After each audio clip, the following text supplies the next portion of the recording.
Very good evening, friends.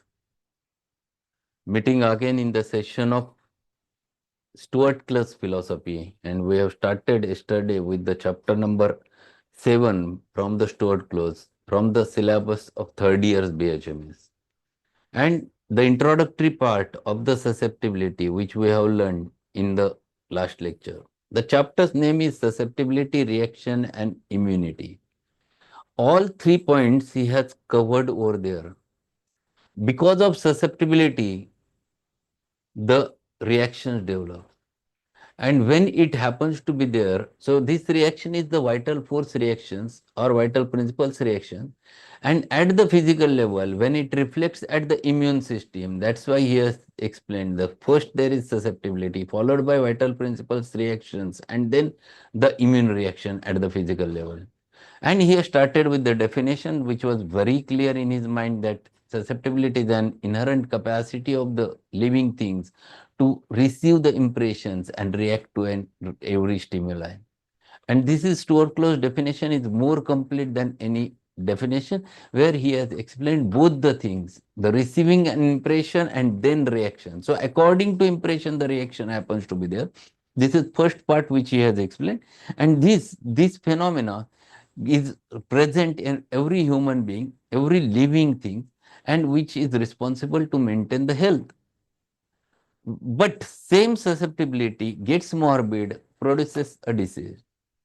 And because of same susceptibility, if the person who got into the state of disease again can be brought into the state of health with the help of law of similars, when given medicine in the potentized form, and same susceptibility works over there in the curative form. And that's what we have discussed in yesterday's lecture, that role of susceptibility in the health, role of susceptibility in the disease, and role of susceptibility in the cure.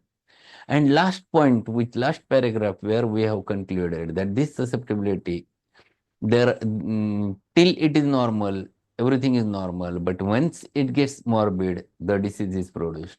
And this susceptibility can becomes morbid because human is born with the many things. One of them is the dynamic aspect of mind, logic, everything. The ego which is responsible, and because of which the person can get disturbed and susceptibility can get altered. And this susceptibility can be increased, can be decreased, or can be destroyed. And we have to start with that paragraph again. So we are on page number 78. Let us start with the third paragraph. The susceptibility as a state may be increased, diminished, or destroyed. Either of these is a morbid state which must be considered therapeutically from the standpoint of the individual patient. Morbid susceptibility may be regarded as a negative or minus condition, a state of lowered resistance. J. Garth Wilkinson, Epidemic Man in his Vegetations. Here he tried to explain this concept of susceptibility. It is not an entity which is fixed or rigid. Susceptibility is altered every moment. You cannot tell anyone that your susceptibility always remains to be normal. No. It is a fluctuating entity. Every moment it can change. And that's why it can be increased, it can be diminished, it can be destroyed. There are all things, and that's why person who is in a state of health can go into the disease state because of that. And there he explains one example of the J. Garth Wilkinson, who has written in his book, Epidemic Man in His Vegetations, says something about this susceptibility. And what he says is written in the next paragraph, where first sentence is very, very important to understand, on which one full question is asked. One man catches the scarlet fever from another man, but catches it because he is vis minor to disease, which to him alone is vis major. What is this vis minor and vis major? Here, the question of susceptibility he has utilized in those words. If 10 people went to meet a person who is suffering from scarlet fever, and only out of those 10, only one catches the scarlet fever from that patient, and rest of the 9 kids survived, they never got a scarlet fever, it means there is something wrong with that patient. What is that wrong? It is nothing but his susceptibility. He was susceptible to catch that where the organism which used to produce that scarlet fever is more easily catched with that patient. So there was a vacuum in that because of susceptibility, and because of which that gets attracted to that specific patient. That's why it is called as a vis minor in that patient, and vis major is the causative organism or called as an acute miasm. And because of which one of the fellow only got the scarlet fever, rest of the people not. So definitely susceptibility plays roles in acute diseases to catch infection. His neighbor does not catch it, his strength passes it by as no concern of his. It is the first man's foible that is the prime reason of his taking the complaint. He is a vacuum. This is what word which I have used just now. He is a vacuum for its pressure. The cause why he succumbed, succumb means badi padna. Why he succumbed was in him long before the infector appeared. Susceptibility to a disease is sure in the individual or his race to become that disease in time. For the air is full of diseases waiting to be employed. So, there are a number of causative organisms present around us. In the air, there are many types of organisms which we inhale every moment and exhale. But we never suffers from the disease. It means the causative organism or acute miasm is not the sole cause of the disease. Unless and until the secondary causes are for the prima causa morbi cannot do anything harm. Unless and until your susceptibility is too high, you cannot catch the disease. But why your susceptibility becomes high? Because, because something happens in your life. Someone comes and suddenly you have a fight with him because of your ego, and you are in a absolutely disturbed mood, and you are in an angry mood, and you are acting violently to that person. What has happened? Your susceptibility, whether it is normal or whether it is increased, because of your emotions, your susceptibility is now increased, and at the same time, the mosquito bites you. So what will happen? Now this is the time where the mosquito, which has contains the Anopheles, the mosquito which is Anopheles and containing the malarial parasites in it, bites and puts the malarial parasites inside your body. If you would have normal susceptibility, there would have no reaction and you will be survived. But here the susceptibility is high. The reaction to that parasite will be exaggerated, and you react the way you have reacted with your while you are fighting.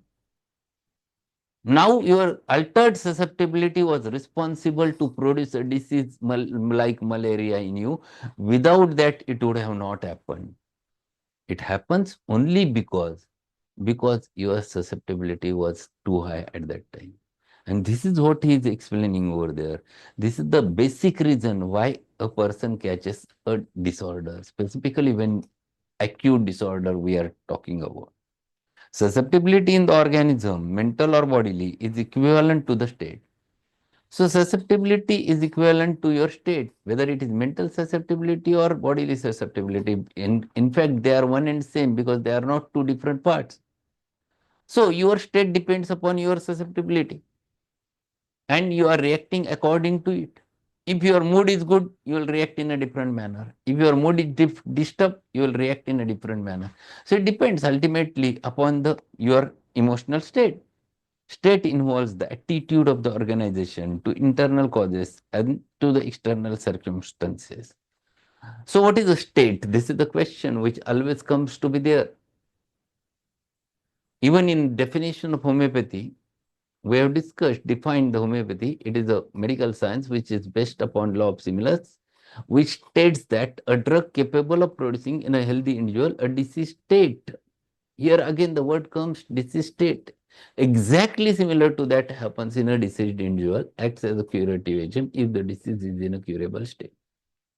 Hahnemann have explained this very clearly. He has not explained that symptoms you have to match. You have to match the state, because the state is the thing where the individuality is hidden. Symptom is a language, but the way symptom is getting presented is the state. So everyone will come in a different manner to you, using the same words, but in a different manner. One patient comes and talks to you. What has happened to you? Second, what has happened to you? Third, what has happened to you? The state is different because the man behind the sentence is different, and same is true when symptoms are appearing. Symptoms are same, but the man behind the symptoms is different. So that state is hidden either in the location, either in the sensation, either in the modality, either in the concomitant, either in the mentality of that human being, and you catch that individual over there. So susceptibility is directly proportional to the state. So state of the individual always reflects the susceptibility, and you catch, this fellow who was looking normal, all of a sudden exaggerated, because his susceptibility level is increased because of some of the reasons. Either it might be emotional, either it might be anything. It is all the resource of defense or the way of building. The taking on the states is the history of human life. The pathology is the account of taking on disease states or of a definite forms of disease, mental or bodily. See, this is actually the philosophy which he is telling you. What he says? State involves the attitude of the organization to internal causes as well as to external circumstances. External circumstance, something happened in your life, and how do you look towards that thing, accordingly you react. So there is someone who comes to you with something, gift to you. The way you look towards that gift shows your reaction. Someone says, this is the gift which he has brought. Another says, he has brought the gift. The same, the circumstance is similar. The reactions are variable because susceptibility is different. The individual is different. The state is different. And that's why it is all the resource of defense or way of building. So this is how you react. This is how your immune system reacts. The way you react, in the similar manner your system will react. The taking on of states is the history of human life. And these states defines the human life. Pathology is the account of taking on disease states or of definite forms of disease, bodily or mental. So pathology is the reflection of your states and ultimately ending with specific pathology. So ultimately it depends upon human how that fellow is there, how his susceptibility is there, how his attitude is there, how his state is there, and that ends into the pathology. Whether what type of disease he will or she will going to get it. So these are the things which one has to look for. And this thing which he is explaining over there, what he says further, in health we live and act and resist without knowing it. Very important sentence. What he says? In health we live and act and resist without knowing it. What it means? We are in state of health and we don't know that we are reacting. We don't know that we are resisting unknowingly. You are sitting over there and someone comes and starts cleaning the floor, and some dust particles comes out, and all of a sudden you get 2 or 3 sneeze, and you never look toward that. You consider this is part and parcel of life, or you never think about it, and the disease is resisted because dust particles are never enter in your body because of your sneezing. The sneezing is the reaction given by your body. on the basis of susceptibility. Otherwise, if susceptibility would have not there would have not happened any reaction. In disease we live but suffer, and know yourself, ourself, in conscious or unconscious exaggeration. So what he says, in disease we live but suffer. So whenever the reaction is diseased, for example, same example, those dust particles enters in your body and you sneeze, even that fellow who stopped cleaning surface and still next one hour you are sneezing. What it indicates? It indicates your susceptibility is morbid. That's why your reaction is morbid and you are sneezing continuously even though the things are changed. So disease happens to be there because of increased susceptibility or disturbed susceptibility. And then what he says, and know you ourselves in conscious or unconscious exaggeration. And then you start understanding, yes, something is wrong with me. I'm getting too much sneezing. I'm diseased. Now I have to take something. So this is how one understands how he is suffering from the disease. Stuart Close tries to explain his concepts regarding susceptibility in a very, very simple, lucid manner. Then he says, we must also predicate a state of normal susceptibility to the remedial as well as toxic agencies, which it is duty of physician to conserve and utilize. We must also predicate a state of normal susceptibility to remedial as well as toxic agencies, which it is duty of physician to conserve and utilize. The susceptibility is responsible to produce a disease. If it alters, disease is there. If it is maintained, then you are healthy. The physician's main aim is to conserve the susceptibility. No agent or procedure should be used as a therapeutic measure which has the power to diminish, break down, or destroy the normal susceptibility or reactability of the organism, because that is one of the most valuable medical asset we possess. No remedial therapeutic agent should be used to diminish or destroy the susceptibility. The sentence which he is talking about is having a big meaning. What he is saying? He is saying that no remedial measure should be used in such a manner, otherwise you disturb the susceptibility. And if you disturb the susceptibility, then you go toward the more and more difficult pathology. Till that period, the disease generally remains to be at more superficial level or functional level. But once you start diminishing the susceptibility, so if patient is having coryza, you start giving remedy which stops the coryza and anti-allergic or antihistaminic. What will happen?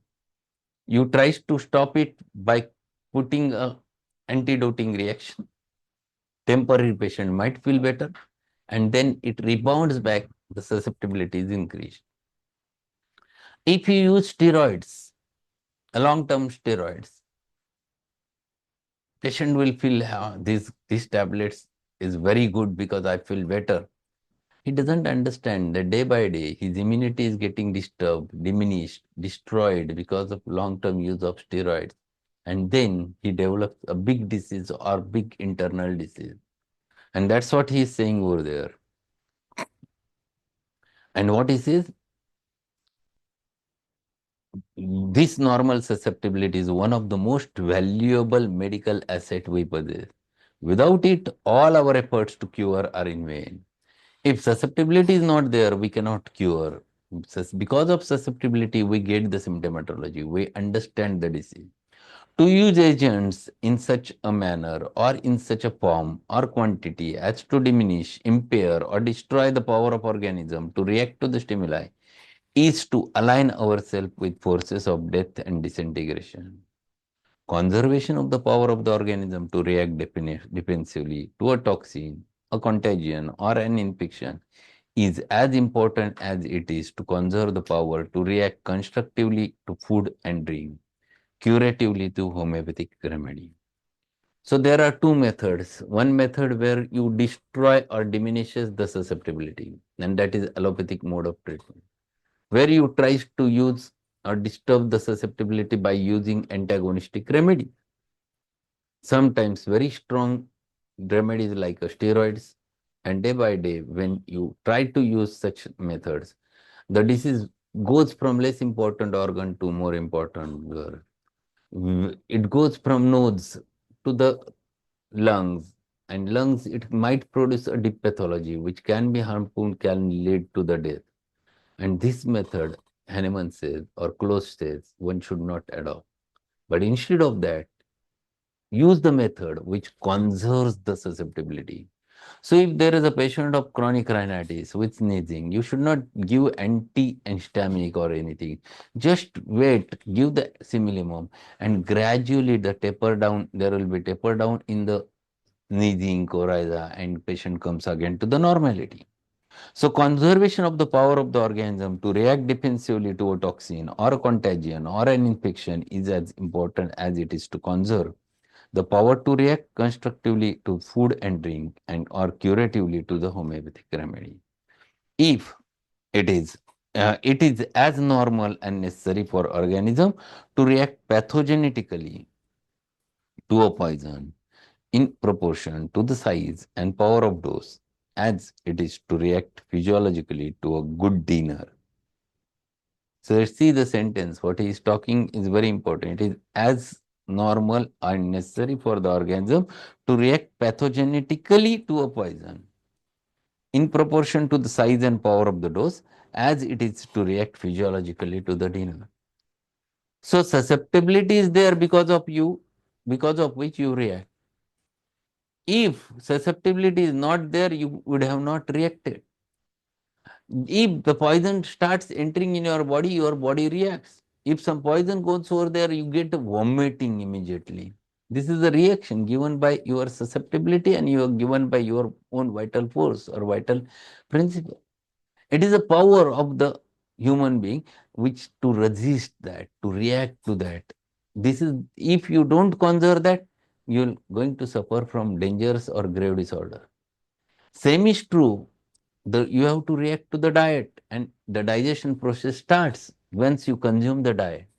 So physiologically, the susceptibility is important as well as pathologically the susceptibility is important. And if you start understanding those concepts clearly, then you will start judging the susceptibility.